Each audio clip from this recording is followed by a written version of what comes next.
ભરૂચ જિલ્લાના આમોદ શહેરમાં national highway 64ના ચાલવા માટેના પ્લેટફોર્મ ઉપર મોતનો ખુલ્લો ખેલ, ભૂવા ખાડાઓનું સામ્રાજ્ય, માર્ગ મકાન વિભાગ કુંભકર્ણી નિદ્રામાં। ભરૂચ જિલ્લાના આમોદ શહેરમાંથી પસાર થતા નેશનલ હાઈવે 64 પર ચાલતા નાગરિકો માટે બનાવાયેલું ચાલવા માટેનું પ્લેટફોર્મ આજે વિકાસનું નહીં પરંતુ મોતનું આમંત્રણ બની ગયો છે। વોકવે પર વર્ષોથી ખુલ્લા ભૂવા, તૂટેલા ગટર ઢાંકણા અને ઊંડા ખાડાઓ જાણે સામ્રાજ્ય સ્થાપી બેઠા હોય તેવી સ્થિતિ છે। આ ભૂવા અને ખાડાઓના કારણે છેલ્લા કેટલાક વર્ષોમાં અનેક નિર્દોષ નાગરિકો, વાહન ચાલકો અને રાહદારીઓ ઇજાગ્રસ્ત બન્યા છે। છતાંય ભરૂચ માર્ગ મકાન વિભાગ જાણે કુંભ નિંદ્રામાં સૂતો હોય તેવી સ્થિતિ સર્જાઈ છે। સામાન્ય નાગરિકોની લેખી તથા મૌખિક રજૂઆતો ફક્ત કાગળ સુધી સીમિત રહી ગઈ છે। અરજીઓ લેવાઈ, ફરિયાદોની નકલો અપાઈ, પરંતુ ભ્રષ્ટ કોન્ટ્રાક્ટર સામે આજ દિન સુધી એક પણ દ્રઢ પગલું લેવામાં આવ્યું નથી। આમોદ નેશનલ હાઈવે 64 પર અંદાજે 13 કરોડ રૂપિયાનું કામ થયું, પરંતુ આશ્ચર્યજનક રીતે આ રોડ અને ગટરનું કામ 13 મહિના પણ ટક્યું નથી। કરોડોની રકમ જાણે ધુમાડામાં ઉડી ગઈ હોય તેવી પરિસ્થિતિ છે। પ્રશ્ન એ છે કે આ રૂપિયા ક્યાં ગયા અને જવાબદારી કોની? આ ખુલ્લા ભૂવા અને ગટરોની આસપાસ નાના નાના બાળકોની શાળાઓ આવેલી છે, તેમજ આમોદનું હાડ સમાન 4 રસ્તા ઉપરથી દરરોજ હજારો મુસાફરો અવરજવર કરે છે। બાળકો, વૃદ્ધો, મહિલાઓ અને વાહન ચાલકો સૌ કોઈ જીવના જોખમે પસાર થવા મજબૂર છે। અગાઉ અનેક વાહનો અને રાહદારીઓ આ ખુલ્લી ગટરોમાં ખાબકવાના બનાવો બની ચૂક્યા છે।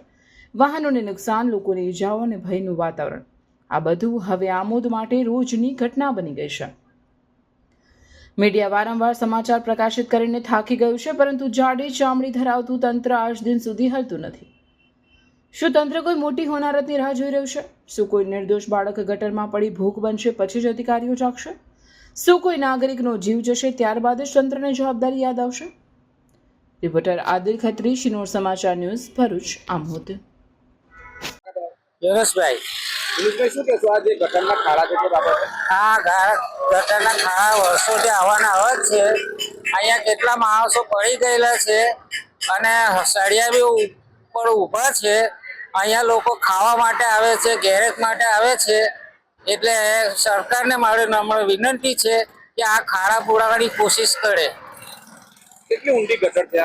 આ 5 થી 6 ફૂટ ઊંડી ગટર છે। અહીંયા કેટલા જણા હતા અંદર પડી ગયા, કેટલાને વાગ્યું બી છે, કેટલાને અમે અહીંયા કામ કરીએ છીએ તો કેટલાને બહાર બી કાઢેલા છે। રાતના ટાઈમ એક માણસ તો બાઇક લઈને અંદર જતો રહ્યો સીધો। એટલે કોઈને આ ખબર પડતી નથી કે અહીંયા ગટર ખુલ્લી છે કે શું છે, અંધારામાં કોઈને ખબર પડતી નથી। એટલે સરકારને મારી નમ્ર વિનંતી છે કે આનો જલ્દી નિકાલ લાવે। સુહેલભાઈ, શું કહેશો આ ગટરની જે સમસ્યા છે કેટલા વર્ષોથી છે? કેટલા વર્ષોથી છે। અહીં અમે પાછળમાં ગયા છે, અહીંથી અમારે જાય છોકરા અહીંથી સ્કૂલના છૂટે એટલે બસમાંથી બધા અહીંથી ઉપરથી જાય। હવે અહીંથી 1-2 વખત સમસ્યા પડવાની સમસ્યા થઈ। હવે નગરપાલિકાને કીધી તો એવું કહે કે અહીંથી જાય એમાં છે। હવે રજૂઆત કરી તો કોઈ આવે જોજો નહીં જાય, આવે તો ખાલી આવે ખાલી જોજો નહીં જાય, કેટલો વખત આવ્યા નથી। આજે બહુ ટાઈમથી સમસ્યા છે। આ બધા સમજો કે અંદર એક જાનવર બી પડી જાય ઇન્સાનની તો હું ઇન્સાનને કેવું ખબર છે કે જાનના અમર ના રહે। અહીંથી ઉપર જવાનું હાઈવે છે, આ હાઈવે પર લોકો જાય તો સાધન જોઈએ કે શું જોઈએ?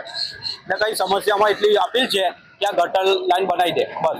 કેટલી વખત હાઈવે વાળા જોવા ગયા? બહુ 2-3 વખત આવ્યા, માપ લઈ ગયા, ખાલી જોઈ નહીં ગયા, કઈનો નિકાલ થતો નથી કઈ। તો શું કહેશો તમે આ હાઈવે ઓથોરિટીને શું મેસેજ આપવા માંગો? મેસેજ એટલું કહેવા માંગુ છું, અહીં પડી જશે એની જવાબદારી કોણ રહેશે? કાલે એક રિક્ષાવાળો જતો હતો, એ પડી ગયો, કાલે અમે દવાખાને લઈ ગયા, સરકારી દવાખાને એ કરાવ્યું, ટ્રીટમેન્ટ કરાવી ને કઈ એને નિકાલ થતો નથી। હવે આજે કાલે 1 જણ પડ્યો, બીજા 2 જણ પડ્યા, હવે કોઈ ઉંમરવાળો ઇન્સાન જતો હોય તો પછી એની જવાબદારી કોણ રહેશે?